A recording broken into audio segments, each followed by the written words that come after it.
So, hello and good morning, everyone. My name is Kevin McDonald. I'm from Huawei. I'm a senior director in the Ireland Research Centre, and I'm delighted to present our catalyst, 5G Riders on the Storm. So, thank you. So, as you can see from the logos on the slide behind me, we've got a great team of 6 champions and 6 vendors all coming together to build this solution. But before I tell you about what we've built, I'd like to tell you a little bit about the why we built it. So, what are the top 5 global risks facing us today as a society? And to give you a little bit of a hint, from the World Economic Forum, who produce a global risk report every year, you're probably not surprised to see that it's data fraud and cyber attacks. But what was really interesting to us was that the number 1, 2, and 3 are all environmental related, and top of the list is extreme weather events. So every year there are 900 extreme weather events. And in the US, they measure them in costs that are over the $1 billion mark. In 2018, there was 10 such events. So not only is there the human costs related to these events, there's also the monetary cost and the insurance costs and damage to the infrastructure. So with that, we wanted to look at what can we do about it? Can we plan or mitigate as a telecoms community for this? So we took a real event, an actual event that occurred 5 years ago, to really go deep into this scenario. So in Genoa in 2014, there was a fairly severe storm. And the storm alone wasn't what did the damage. It was really the subsequent water flooding. And as part of what we're doing, we're seeing how we today, with our technology, with 5G, how we may have responded in a better way. And now that I covered the storm, I'm obliged to explain the riders. So the riders on the storm are actually the first responders. That's the police, the fire, and the medical, who every day are risking their lives. So point of our catalyst is to make sure that we have our communications network there so that they can do their job.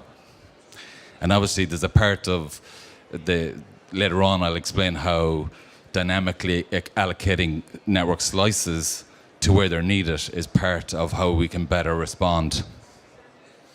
So as you can see, the first responders are the first set of support. There is also other communities that are enabling them. So it's a full collective multi-agency approach.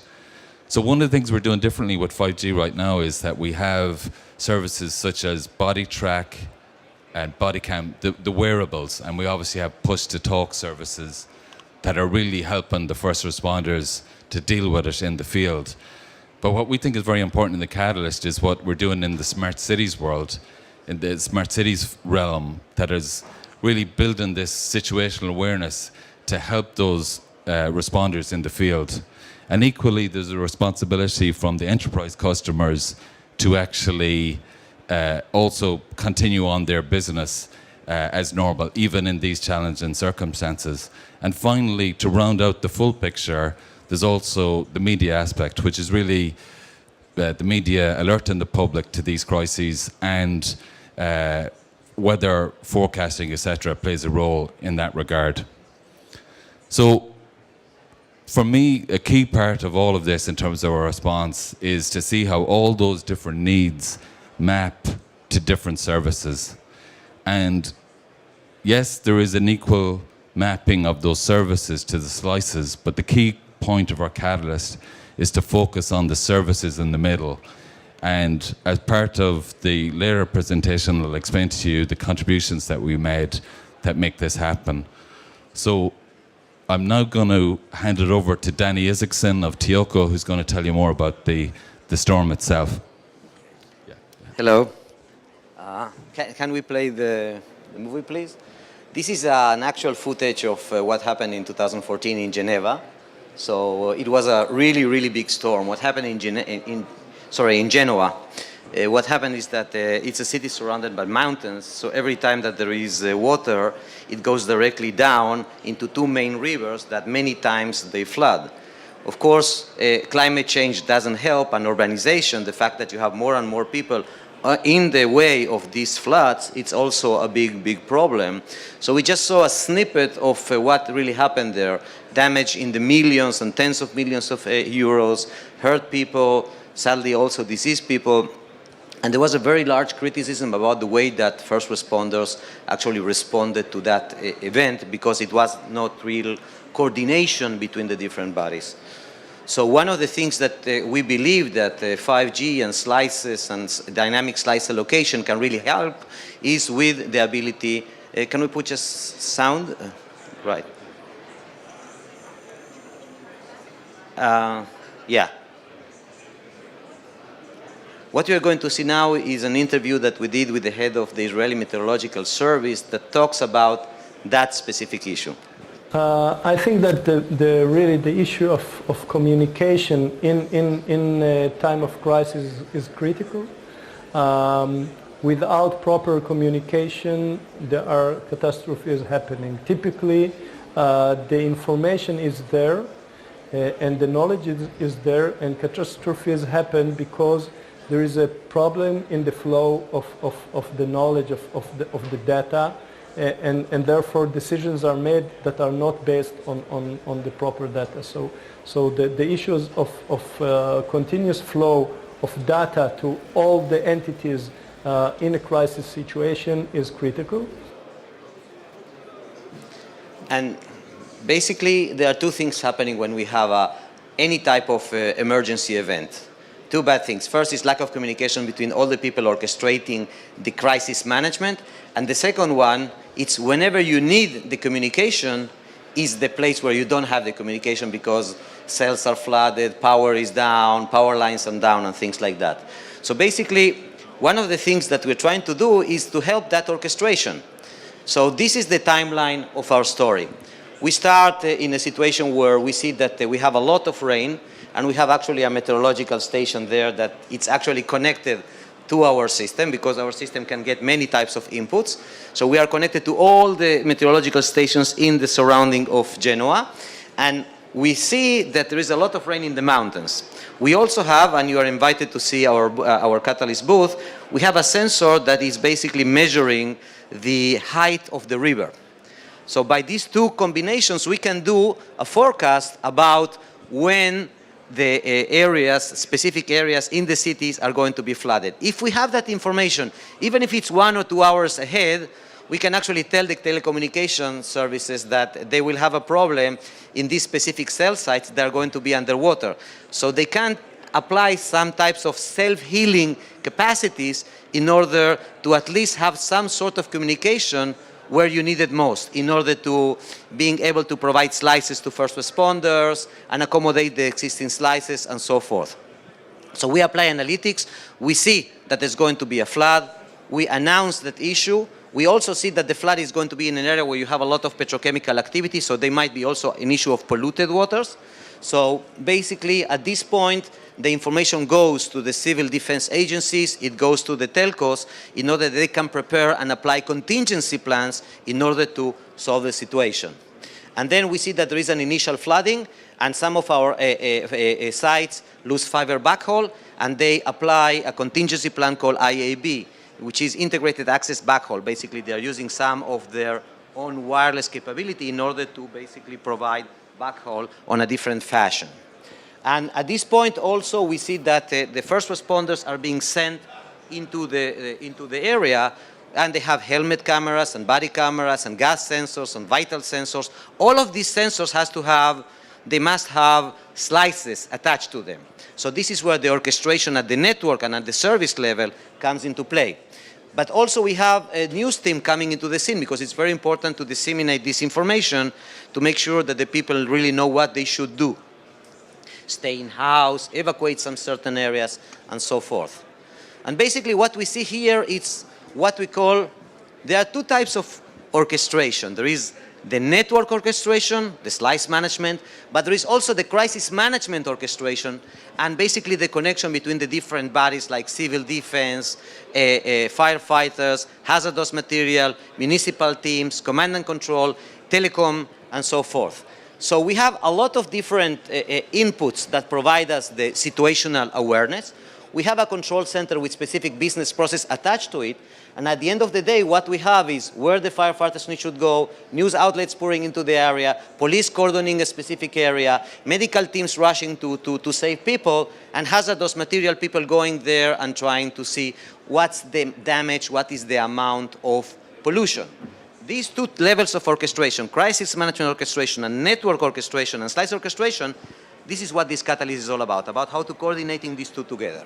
So back to Kevin, sorry for that. Okay, thanks very much, Danny. Sure. So now that we've covered the why and the who, I'm going to tell you a little bit about the what, and it's really it's covered really in these four use cases that I'm showing here right now. So, as Danny said, the information from the sensors, etc., are helping us to predict with a certain degree of confidence that we're going to have an issue with the water floods. So that's what we're showing here in use case one. All of that forecasting inputs is building out that side of the story. Second part is where we're dynamically allocating the slices to where it's needed. So it's no good having the responder team going to the location in Riverolo and having not the network slice that should be there dedicated. So through our live demo, we've shown that. The third part is, as Danny mentioned, and this is why we have these here, is what 5G itself is bringing. So integrated access backhaul is showing how, for example, if this site is disconnected for whatever reason from a fiber cut, for example, that it will use a donor site nearby to send that traffic over the air. And that's part of 5G itself that's doing that. The final bit, like I said, is the media slice, which needs to be there to handle that other part of the story. So I'm now going to go into a detail of the architecture itself. And as you can tell here, this is the ODA, the TM Forum's Open Digital Architecture Framework. And with that backdrop, you can see that, as Danny said, we have the multiple layers of orchestration.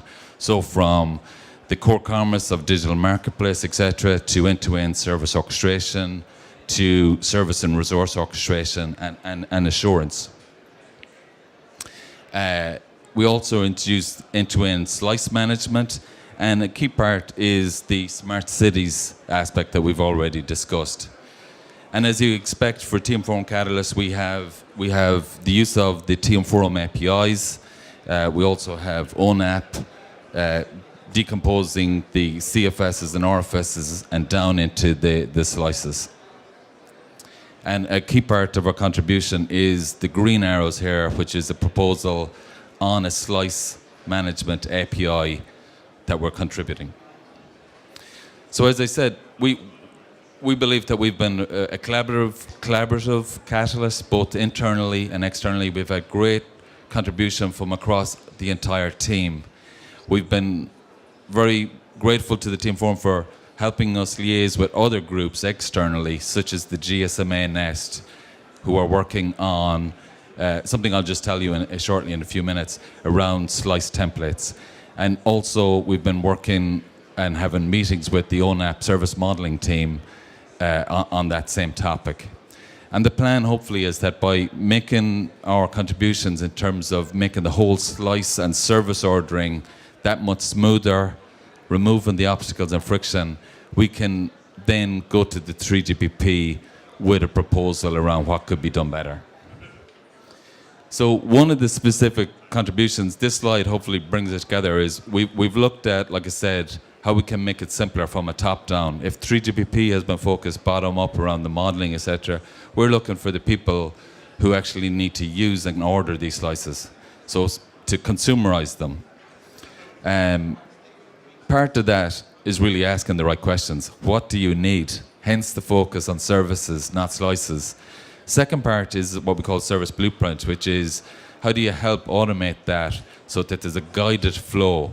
If you ask all the right questions, you quickly get to the template which is the third part, and that's the GST that I'll be talking about. So not just a kind of a word template, you need to get it into something that can be used in an API.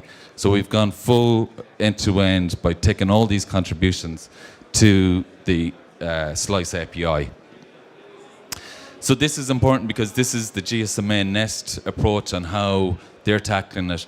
What they want to do is figure out across all the vertical industries, how do we capture the right information into the templates? So by taking all the examples of the use cases, the service requirements, they will produce a network template. And a key part of that is abstracting it what they call the generic Slice template.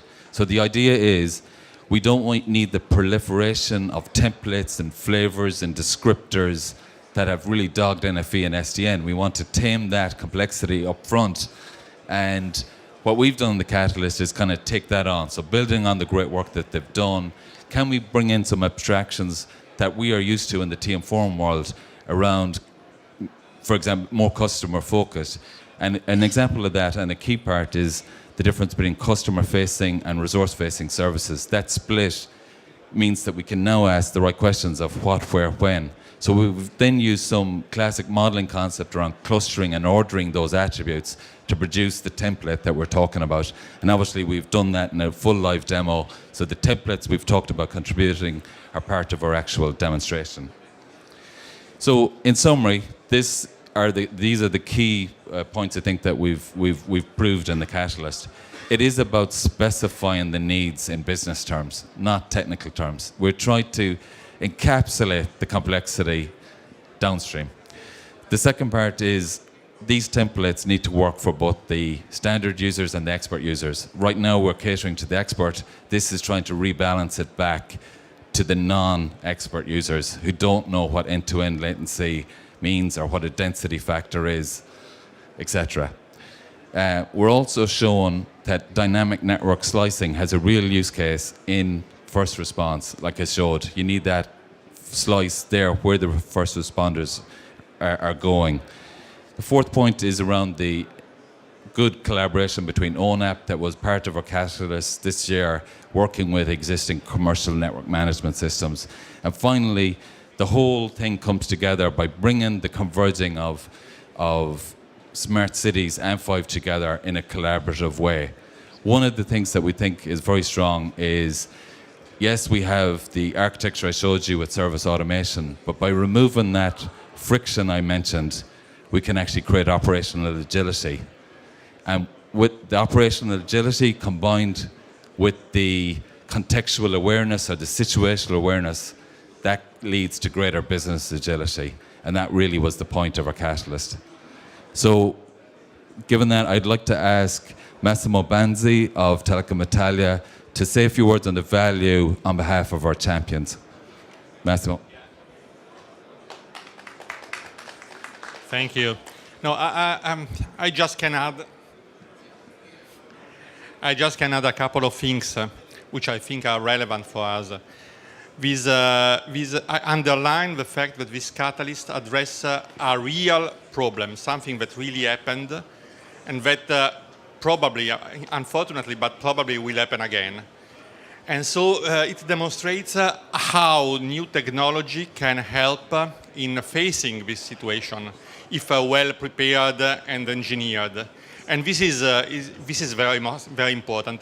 But I also want to underline that we do not need to set up an environment for scratch immediately and altogether, but we want to respond to the actual emergency raising risk. The risk is raising, and we respond to the raising risk with what is necessary for facing the situation. So we do not need to deploy everything all together, but what is necessary when it is necessary. And this is, of course, important for timing and for saving and for whatsoever. And then finally, well, maybe it can seem cynical, but we are not a charity organization. Now we have to make revenues. And so we also consider the possibility of supporting all the media company or whatsoever that need to cover the event, the tragic event, with their services. And this is something from which we can also make revenues. And these are the aspects that I think create a sort of a complete circle of a service that we want to provide with, as it is represented by this catalyst. Thank you very much. If anyone has any questions, I don't know, Tandy, if we have time, but we'll be happy. The team will be happy to answer any questions you have. Okay. Thanks very much. Thank you very Thanks, much. Anna.